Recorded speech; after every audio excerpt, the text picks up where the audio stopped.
Hello, Pod Smashers of the Internet, and welcome to another 80-Bit Newscast. We are your hosts.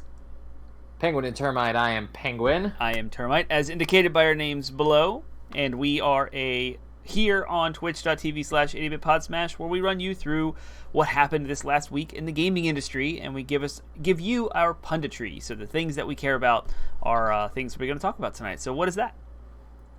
So we are talking about all kinds of stuff. Of course, you made me switch over to or not made me, but I switched over to the stream manager and didn't have the links up. But so we're going to talk about PlayStation 5 sales numbers that were released. We'll continue to talk about Sony having invested some money in some stuff. There's also another story at the bottom of Sony's further investments. That's breaking news today. We'll be talking about Microsoft released their quarterly earnings, so we'll be able to talk about those. Among Us is coming to a new platform. May's PlayStation Plus games were announced. Resident Evil has a demo that they've loosened some constraints on. And Apex Legend adds a new game mode. Do we have the story? Did we do the story about PlayStation and Discord? What's-his-face's pay cut? No, if you want to throw that on there. We should throw that on there, yeah. So Bobby Kotick took a pay cut.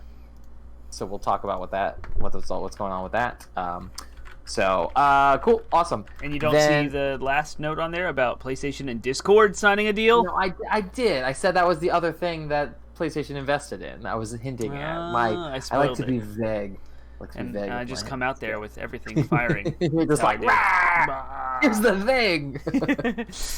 So we are running you guys through this new show. It's a half hour long. We're going to hit all of the highlights we just talked about. And if you have any questions, comments, thoughts, concerns, or ideas, please drop them in chat. Correct us when we're wrong. We'll circle back around in the last 5 minutes to address them.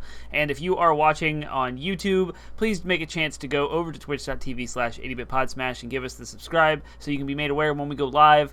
If you're wondering where you can find more Penguin and Termite, you can go to 80bitpodsmash.com, 80bit podsmash, where we have a weekly video game podcast where we smash together ideas that you care about with video games. Those episodes go live every midnight on Mondays. We just dropped one today all about what ifs.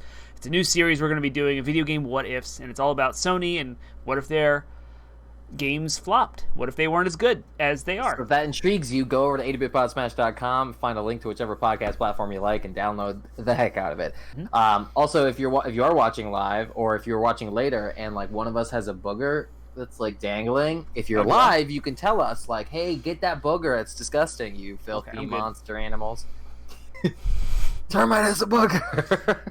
That was my not so subtle hit to get your booger. Yeah, pick it. Oh wait, no, this way. It doesn't work. All right, y'all. So we can go ahead and get started and talk about PlayStation sales. They sold the PlayStation 5. I'm assuming this is what this is. Mm-hmm. Sold 7.8 million units in 5 months. There's more numbers to even throw around. So this comes by way of GamesIndustry.biz. A James Batchelor writes, yes, that's his name, James Batchelor. PlayStation revenues near $25 billion as PlayStation 5 ships 7.8 million in 5 months. Sony's gaming segment drives full-year revenues to $81.7 billion, which is an astronomical amount of money. So the launch of PlayStation 5 and a solid lineup for PS4 helped drive a strong year. Of course, there's no question it's the pandemic. And people are playing consoles at home now more than ever. That's not what he says, that's what I say. So the company released its financial results for the full year ending in March. That's the fiscal year turnover, March 31st, 2020, which shows revenue growth in all but 2 of its divisions, led as usual by Game and Network Services, which operates PlayStation. Buried in the report, Sony revealed PlayStation 5 has shipped 7.8 million units into retail since launching in November. This includes 4.5 million during its launch quarter and an additional 3.3 million in the 3 months ending in March 31st. While Sony only reports on shipments into retail, the ongoing sellout of PS5 stock, wherever it appears likely, makes it safe to say the full 7.8 million have been sold to consumers.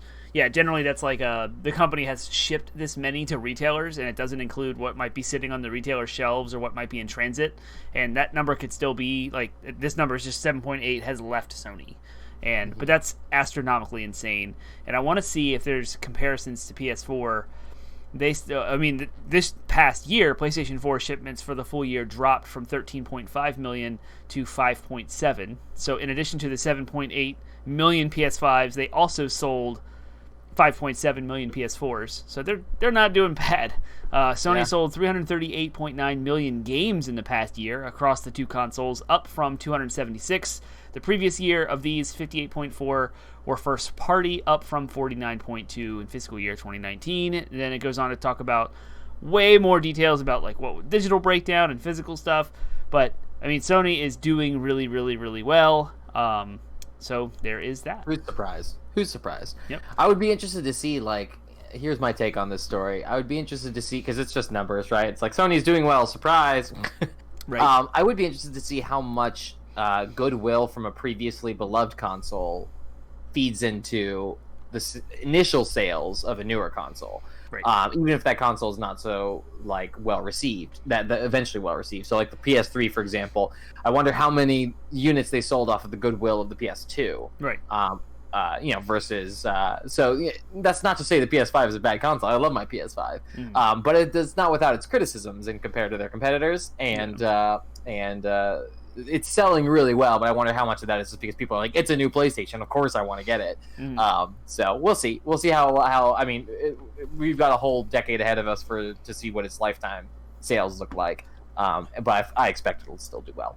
Yeah, and I remember when the 4.5 million during its launch quarter number came out, we had talked about on the show how that is outpacing the PS4's launch, which is crazy because the PlayStation 3 ended on a really good note, so the goodwill did carry over, but it looks like there was a lot more goodwill carrying over from PS4 given the demands of the PlayStation 5. That's what I'm saying. Yeah, exactly. That's what I'm wondering. Yeah. It'd be interesting to see numbers like that. I'm sure it's not the only contributing factor. It's one of many contributing factors. Both the PlayStation made missteps in the PS3 era that drove the Xbox 360 sales. Xbox made missteps in the Xbox One era that drove PS4 sales. So none of this exists in a bubble, but still, it's an interesting thought. Cool. Moving along. Next story is let's see here. Sony announced that they are going to be investing $138 million. 183. You said 138. The number's 183. Well, did I type it wrong? You have 138. You're the dyslexic one. I'm not the dyslexic one. That's what I get for not clicking the article. I should have read the article. $183 million into exclusives over the next year, which I'm assuming not only includes budgets for existing exclusives, but trying to buy new. I'm assuming that means acquisition. We're going to talk about costs as well. So, all right, let's talk about it. Yeah, Josh Coulson over at thegamer.com. As you read, Sony's investing $183 million into PlayStation exclusives. Sony will continue to heavily invest in PlayStation's in-house projects over the coming year and plans to increase its investments in that area by almost $200 million. This is a misleading headline. They're increasing their contributions to 183. When I first read this, I was like, only 183 million? That's not that much. Like, one game could cost more than that to develop. Anyway, so they're increasing it by almost 200 million. So PlayStation has been big on exclusives for a while now, and their continued success alone is proof that it is set to continue. In fact, as discussed by Sony CFO Hiroki Totoki this week, plan going forward is to invest even more money in PlayStation's in-house projects. During a call with investors, Totoki revealed Sony plans to up its investments over the coming year. Quote, "We intend to increase development personnel and other in-house costs approximately by that number year on year as we further strengthen our in-house software." This comes off the back of Sony publishing its financial report for the tax year ending in March. As you might expect from a year that included the launch of the PS5, the numbers were very good. And there is not much more detail here in this article about what they're going to do with it. So it just means that they're pumping money into PlayStation. It said in-house, titles. so it seems like, I mean, that could include bringing more acquisitions in-house, but it doesn't seem like they're going to be necessarily. This doesn't seem like it's money that's going towards like getting Square Enix to do exclusives for them. It's money that they're pumping into Naughty Dog, they're pumping into Santa Monica, they're pumping into Insomniac, which is great. So, and hopefully pumping into Housemarque. Hey. Hey. Given the success of Returnal, I'm sure they are. But I guess we don't really know those numbers yet. We just know yeah. that it's reviewing really well and that it's really hype. But yeah, so there you go. Very well, yeah. This lines up with the previous report we had talked about where Jim Ryan came out and said that he's going to be increasing the amount of exclusives that are going to be published on the PS5 over PS4 and like weighing in on the AAA. We had previous discussions to Sony's fault about how they're resizing and redoing Asobi. You know, like all of Japan Studios is being kind of pushed into Asobi, where the studio that made Astrobot. So we see all these financial moves, they're all lining up, and there's like a different angle to look at all of them. And this is yet another angle. They're going to put more money in it too. So there you have it. Cool. All right. Well, the other city of which there is a tale of two, in Xbox's realm, if you may be thinking that PlayStation is eating Microsoft's lunch, Microsoft announced that their Xbox division has enjoyed its best third quarter ever. With the assist of the Bethesda acquisition. That can only mean one thing to me, is that they saw an obscene amount of increase in Game Pass sales as a result of the Bethesda acquisition, right? Like, that's what that means, right? Mm-hmm. So Xbox enjoys its best third quarter ever with an assist from Bethesda. This comes by way of Rebecca Valentine, who used to be at GamesIndustry.biz but now works at IGN. So she writes, Microsoft's gaming division just had its best quarter 3 ever, not only thanks to ongoing sales of the Xbox Series S and X, but also in no small part due to them basically taking an entire extra company into their revenue for the last 3 weeks of the quarter. In earnings today, Microsoft reported gaming revenue was up 50% year over year, jumping from $2.35 billion for the same period last year up to $3.5 billion this year. It's not a record quarter overall, as Microsoft's gaming revenues for October through December of last year spiked past $5 billion for the first time ever during that 3-month period, thanks to the new console launch, but it is a record for the January through March quarter, which is traditionally more of a quiet one for gaming companies following the busy holiday sales season. Obviously, the Series X and S still being novel new toys and improved supplies from both after the initial holiday rush was a major factor in the revenue spike. The shift from the quiet quarter in January to March 2020 to now brought the company's hardware sales up a whopping 232% from this time last year to now. That's admittedly unsurprising given probably no one was buying Xbox Ones during the first 3 months of last year as the new consoles were coming. So there's no breakdown here as far as I know other than ZeniMax, of course, baked into the content and services revenue through its new factor this quarter. Bethesda and ZeniMax officially completed its acquisition back in March, meaning the company's revenue for the final 3 weeks of the quarter was lumped into everything else Xbox gaming. It's unfortunately impossible to tell what impact this actually had on Microsoft's revenue numbers, as ZeniMax was not a publicly traded company before and did not disclose its actual quarterly or annual revenues prior to the acquisition. But it's very likely that the rise in content revenue was at least somewhat helped by the company suddenly adding a bunch of extra game sales to the balance sheet. So, what do you think of that? Whew. It's hard to tell the numbers. Like, did they because they bought them last year? But the deal didn't. Numbers. The deal was made last year. The actual transaction happened this year in March. Just happened. So all of what are they talking about? January through March? Right. So the January to March. Remember, the fiscal year just ended March 31st. So from January to March, that quarter of the year was their record January to March ever in the history of the company. Yeah, it's did they make a profit, right? It seems like their revenue was up by like $1.5 billion or whatever, but like obviously they bought them for $7.5 billion. So like, are they still in the hole?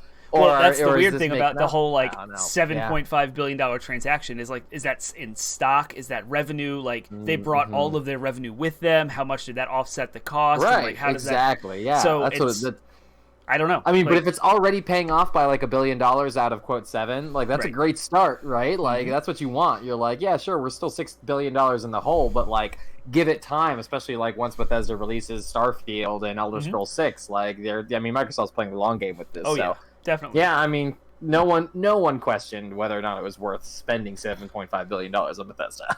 Yep, that's clear. It's just now they've got numbers to kind of back up the value of that sale. And it's only going to get up really fast. I will piggyback off of this story onto another that's ridiculously fast. I just want to throw this update while we're talking about Microsoft. Go over to majornelson.com/FPS boost. It's the frame rate boost for backwards compatible games. The May 3rd, hot off the presses, today we released our largest drop of games, featuring FPS boost to date, bringing the total titles boosted to 97, many of which are included in Xbox Game Pass and EA Play. So there you have it. They added a bunch of new games. You can go check the list out if any of that suits your fancy. I am interested in the fact that they've added some of the Lego games. Oddly, I thought that was pretty cool. I might go back and mess around with those and see what happens. But, cool. Yep. FPS boost. I had a question about the FPS boost. Yeah. Well, I had a question from a friend of mine who asked, because I'll explain it to him. Are they using black frame insertion, or are they using a different technology? Do you know? Black frame insertion, as far as I recall, is a way to smooth motion blur, and it's usually done on the TV or monitor. It has nothing to do with the hardware of the console.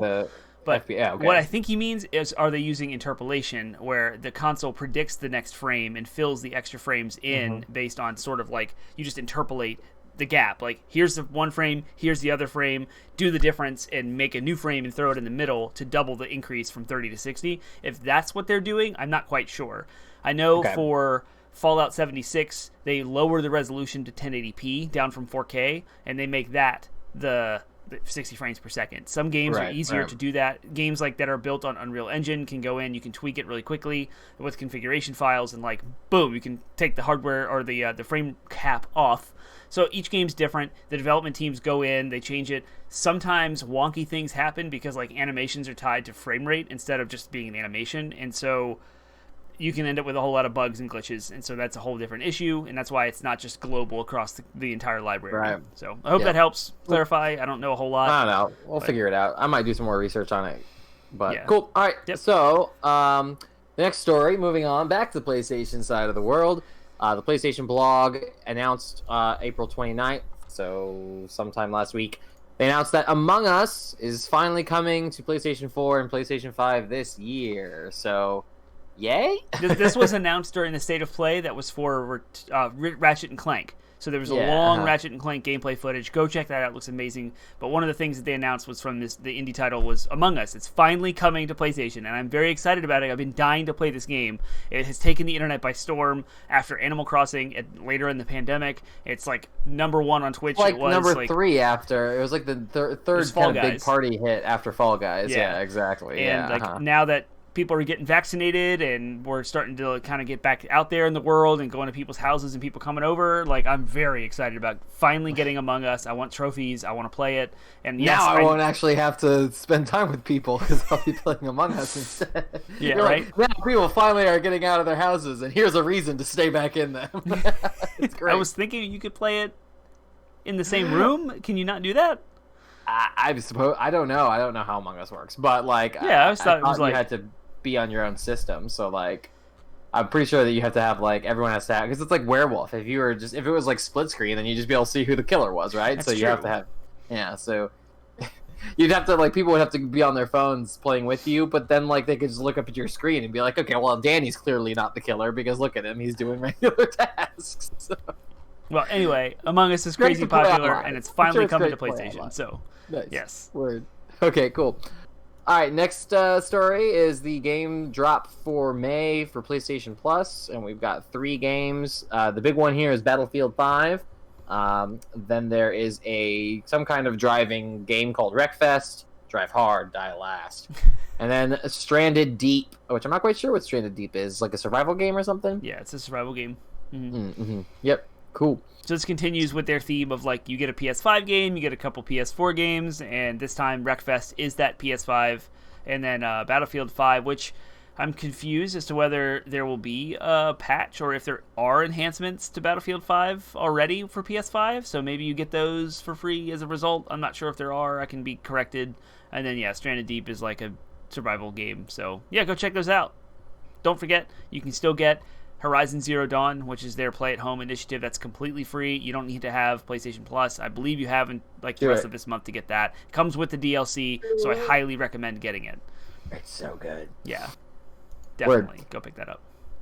Cool, awesome. I'm not excited about that lineup. Just saying. I mean, I know the big pull there is Battlefield, but it's just not a big pull for me. So that's fine. No, I am one of many. And I'm sure there are plenty of people who are stoked on Battlefield 5. It's just not my month. Hopefully, mildly excited. My birthday is June though, so hopefully the June games will be like. Well, bang up. Yeah. Hopefully, we'll see. At least I get Ratchet in June and Final Fantasy VII Integrate in June, so that's fine.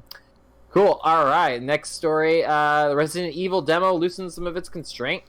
There was a whole lot of confusion with the Resident Evil Village demo. There's a castle demo. There's a different demo, and I don't remember what that's. Village and castle. Sorry, there's two different demos, and they were like time blocked, and you had a half hour in each one, and you can only log in during a specific time. A lot of fan backlash and a lot of like. It's so dumb. Why would they even do that way? That officially announced. It's actually going on right now, but they just extended the play period from May 1st through May 9th. You can play both Castle and Village demos, but your time limit is 1 hour. So you have 60 minutes. You can spend your whole time in either one or split it between the two. It's up to you. And I just wanted to throw that PSA out there for you all that May 1st through May 9th, you have a whole week. This week, right now, to go check out Resident Evil Village. No, it's good. I'm not gonna do it. It's good. You did? I did the castle demo when it was like available for one night for a half hour, and it was awesome. I just don't waste my time with stupid demo like nonsense. Like Outriders demo has now spoiled me. It's just like just make the demo available, carry over your progress. You play the first few missions. That's it. You know what I mean? Like it's fine. Yeah, I don't see why they have to be stupid about demos, but this one is not what it is. Gonna carry over any progress, and it may or may not even be the actual game. So there you go. Yep. Cool. All right. So next story is, Apex Legends adds a new game mode called Arena. Yeah, this sounds awesome. So I'm actually going to read right from EA.com/games Apex Legends. Sure. Go check out the patch notes there. But where is the description about Arena? I had it on here, and now it's just the legacy patch notes. The games are going underground with the introduction of a new permanent mode. There you go. Arenas. Fully reassembled and unimpressed with the glitz and glamour of the Apex games, former Apex Predator Ash is taking the competition back to its roots, a purer form of combat. There are simple rules. The rules are simple. There are 3 simple rules. 3 versus 3. Eliminate your enemies to win the round. Nowhere to run, nowhere to hide. You win or you die. So, Arena features a set of custom maps tailor-made for close quarters combat with more to come in the future. Squads start each round in a spawn room where they can get weapons, gear, and abilities, adjust their loadout. The first team to win 3 rounds with at least a 2-point lead will be crowned the victor unless they battle to a 4-4 tie. Then they have the honor of participating in Ash's favorite part of the game, sudden death. So cool. It sounds like an arena mode. So it's elimination. It's not like a big Apex Legends is one of those big battle royales. What do you call it? Battle royales. So it's got that big hugely open map that kind of constricts. This just looks like they're dropping in a small map, and you got to go 3 rounds or 3-round elimination or whatever. So what I love about this is it sounds exactly like my favorite arena shooter ever, which was Counter-Strike. It's you die once, and then you have to wait for the end of the round. And you're in this room at the beginning of the round where you acquire all of your gear and weapons with limited resource. I don't know if it's like money or whatever, but in Counter-Strike, you start the beginning of the match with like a 10-second countdown where you could buy all the gear you could afford, and then you would go forth and do the thing in the small map tactically. And if you died, you have to wait, and you just watch your other teammates until the round was over. And that's what this sounds like. And Apex Legends is completely free to play. And like, I never had any more interest in ever playing it again until this came out. And I was like, ooh, now I kind of want to mess around. But who's got time? Because Returnal. So there's that. That's true. Or all the other games that you have to play. It's a lot. Cool. Yeah, there's a bunch of other stuff that's coming out, new emotes and new maps and stuff like that. So you can check out the patch notes. But the big thing is that new game mode. So cool. Mm-hmm. All right. And here's our last. Well, we have 2 more stories, I guess, if we're doing the Bobby Kotick one. But there are our last 2 stories. So if you're watching live, speak now or forever hold your peace, and we will get to your chats after these 2 stories. So I'm very excited about this one. Yeah, this is breaking news. Happened today. Announced today, but PlayStation and Discord have made an arrangement. This is interesting because we had talked about a couple weeks ago. Microsoft was courting Discord, and they seem to have gone the other direction. But PlayStation is investing capital in Discord, a minority stake, in order to partner more aggressively in the future and integrate their services together. We don't know what that looks like, but I will let you elaborate further on this Polygon article. So Owen S. Good over at Polygon writes, SIE President and CEO Jim Ryan didn't list specifics for how PlayStation and Discord will work together, but, quote, our goal is to bring the Discord and PlayStation experiences closer together on console and mobile starting early next year, allowing friends, groups, and communities to hang out, have fun, and communicate more easily while playing games together. Sony's investment in Discord was made to bring these experiences to life for our players. Ryan said both companies are already at work on a Discord PSN integration, empowering players to create communities and enjoy shared gaming experiences at the heart of what we do. Discord is a voice-over internet protocol communication service. It launched in 2015, and as of December, claimed more than 140 million monthly active users. Much of its growth comes from the app's popularity among video game communities, where Discord functions as a permanent group chat and party voice chat. Penguin and Termite are using it right now. This is how our audio is coming through live through Twitch through you. It's being captured by OBS and sent out into the waves of the internet via Discord. So yeah, it's a way that we have used it. So I'm extremely excited about this. This is amazing. Yeah, that's awesome. Because we have our Penguin and Termite channel on Discord, so once this is integrated, we'll be able to like hop on games on our PlayStations, join those channels, and just like hang out. And you can play you can hang out with us while we're playing games, and we can talk about those games we're playing and stuff like that. So it'll open up whole new opportunities for content or even just engagement with us.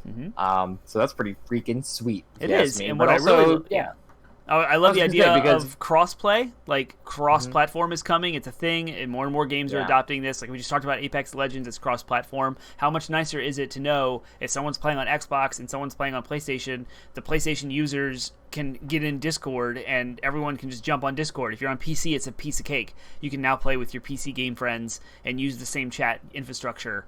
I love this. I am all about it. Discord actually replaced the diasporic like chat apps. You had Mumble and TeamSpeak and Cursed and all these other apps. Discord came out and was like, boom, this is the ubiquitous like chat app that everyone on PC is going to use. And then it came out to phones, and now people are already finding creative ways to use it like we are.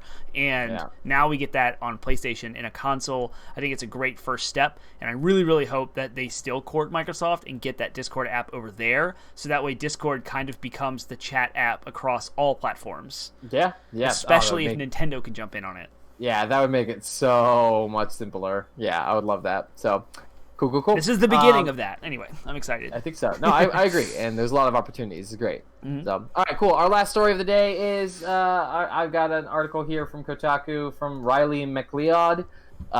And it's basically it's about the Activision CEO Bobby Kotick is voluntarily halving his salary as well as his target annual bonus, but in case you were worried, he's still making a ton of money. Basically, there's this filing here. I'm skipping some of this article to get to the good stuff. There's a filing that the board worked with the company, a third-party group called CTW Investment, and has established a pay program for the CEO that reflects shareholder feedback, incorporates market best practices, and continues to directly connect pay to performance. Basically, the feedback includes ire from the shareholders over Bobby Kotick's pay and multiple extra bonuses he's been eligible for. The CTW Investment Group pointed out that a 2020 statement that Activision Blizzard employees themselves said that typically they earn less than one-third of the CEO's, one-third of 1%. So 0.03% of the CEO's earnings is the average Blizzard employee. With many earning under $40,000. So, meanwhile, the company has gone through several rounds of layoffs, losing hundreds of employees in 2019 and further layoffs in 2020 and 2021. So, anyways, yeah, he still has like a bunch of like bonus options or whatever, but he's making now he's making 6 figures now instead of 7 figures. So, you know. Like upper 6 figures too, but yeah, he's making like $800K a year now with bonus opportunities still. But that's still, it's a step forward. Like the dude, that cut in his salary could probably pay for like a couple, several good employees. You know what I mean? Like several other quality employees.